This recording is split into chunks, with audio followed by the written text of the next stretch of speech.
Hey y'all, welcome back. I'm Jan if you're new here.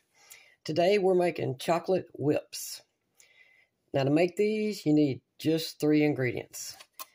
You need an 8-ounce tub, 226 grams of Cool Whip or whip topping, or you can make your own heavy cream. You need 1 chocolate cake mix, and you need some powdered sugar. That's it. Now, we're going to preheat our oven to 350 Fahrenheit. That's 160 Celsius.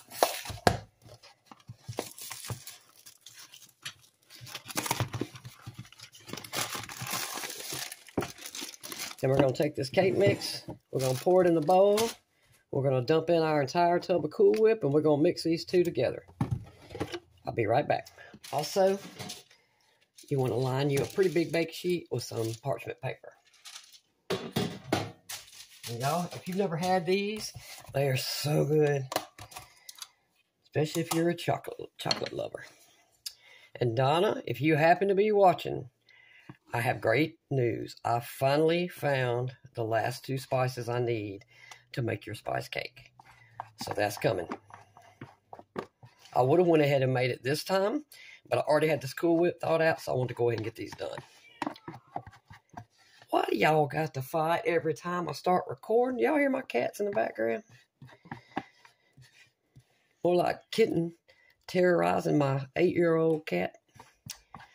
I mean, they do seem to enjoy playing a lot, but sometimes I worry. Okay, anyway. Y'all see this? 2 ingredients.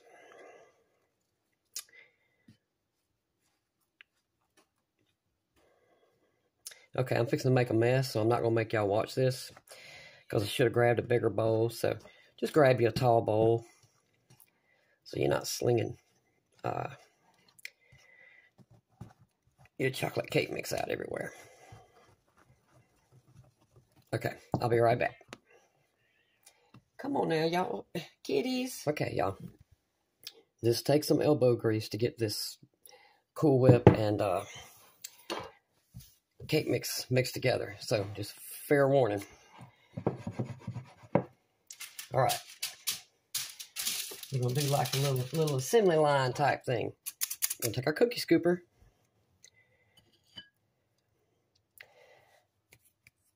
Make sure you have clean hands. Let's see, I'm just going to dump it in there. I don't know if I necessarily care if it's solid round or not. You'll see this. We're just going to roll it in the powdered sugar. In the pan it goes. Be prepared to make a mess. You're going to make a mess. That's all right.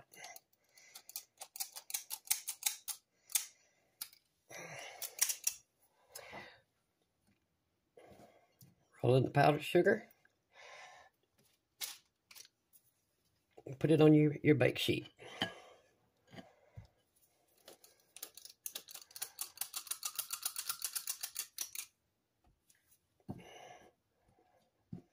They don't have to be perfectly round or, you know.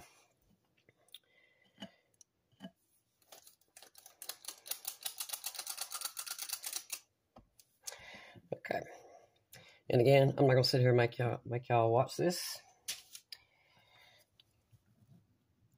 We'll do one more.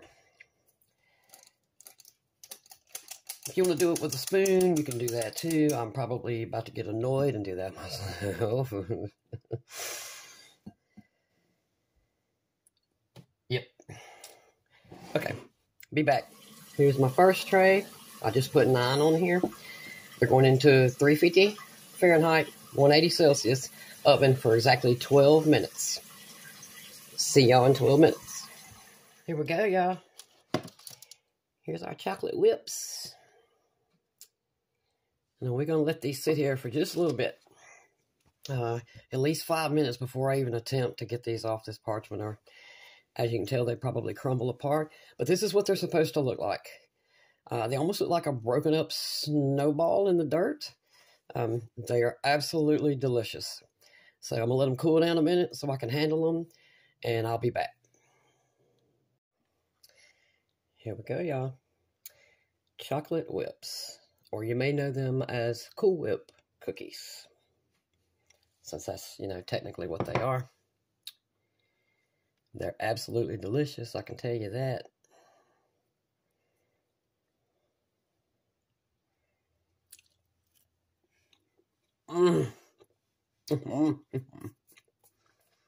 Yes, they're messy because of the powdered sugar, but I mean, if it's got powdered sugar on it, I love it. These are so good. And y'all, you can make these with any cake batter. If you like strawberry, make them with strawberry batter. Some recipes tell you to use an egg. I've never used an egg, and I mean, they come out just fine. So, but if you want to use an egg, you can add 1 egg into the mix. I really hope y'all will give these a try. These are absolutely delicious. That Cool Whip mixed in them.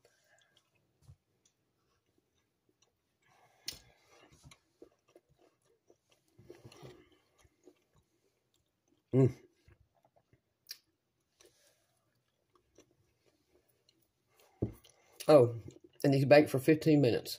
So 350, anywhere from 12 to 15 minutes. Just kind of keep an eye on it. You'll be able to tell really good. I mean, if they're done, but you want to get them out. Leave them in the pan for a good 5 minutes, and then so they won't fall apart, and then transfer them to a cooling rack and let them sit there, I'd say at least 10 minutes to cool all the way off. That way you don't have to worry about them, just falling apart on you. But I really hope y'all will give these a try. I will put the very easy directions down in the description box below the video. Again, for those of you who may not know, if you're just, coming across this video for the first time, if you'll actually click on my channel, I have a playlist. And for those of you who have been here, I added in another playlist for desserts only. But bear with me, I haven't gone and transferred all of my desserts to the dessert playlist yet. Everything that's been coming out, though, in the last week or two, if it's a dessert, it's in the dessert playlist, it's in the holiday playlist, and it's in the food playlist. But I'm going to try to separate those out a little bit. I think y'all may find it easier. It wasn't a problem, if I didn't have, say, 20 videos. It's fine with them all, being in the same playlist. But I figure some of y'all, especially the ones of you that are looking for desserts, most likely do not want to sit there and go through an entire food playlist searching for desserts. So, again, I made a holiday playlist, and I fully intend to, over the next 2 weeks, I want to continue making desserts that are easy, and or desserts that you can make with your children and have fun with these. I don't know any kid that does not like a chocolate whip. I mean, they're just, like I said, they're delicious. And not to mention, I think they're pretty neat looking myself. But, and again, if you wanted to use chocolate, but you wanted to do them in, a green or a red for a Christmas color, just get you some food coloring and put a little squirt in there. And, or you can mix up your batter, your Cool Whip and your cake mix, and then split it into 2 bowls. Put a little bit of green food colored in one bowl and red in the other one, and then you'll have both, red and green whip cookies. Or like I said, just use a strawberry cake batter, which is also delicious. I think I'm actually fixing to make some of those up now, but I'm not going to bother y'all with making another video of it. But y'all, please give these a try. Super simple, 3 ingredients. Again, add an egg to the batter if you want. As you can tell, these hold together just fine. They don't, they're not flimsy or anything. Just make sure you give them those, 10 minutes to cool off completely so that you can pick them up without them falling apart. But you might want to get a bib or a napkin because you're going to get powdered sugar everywhere, which I personally love. So, y'all give these a try. Again, I appreciate you watching. And Donna, be looking for that spice cake. It's coming soon. Thank y'all so much for watching. I truly appreciate it. I'll see you soon.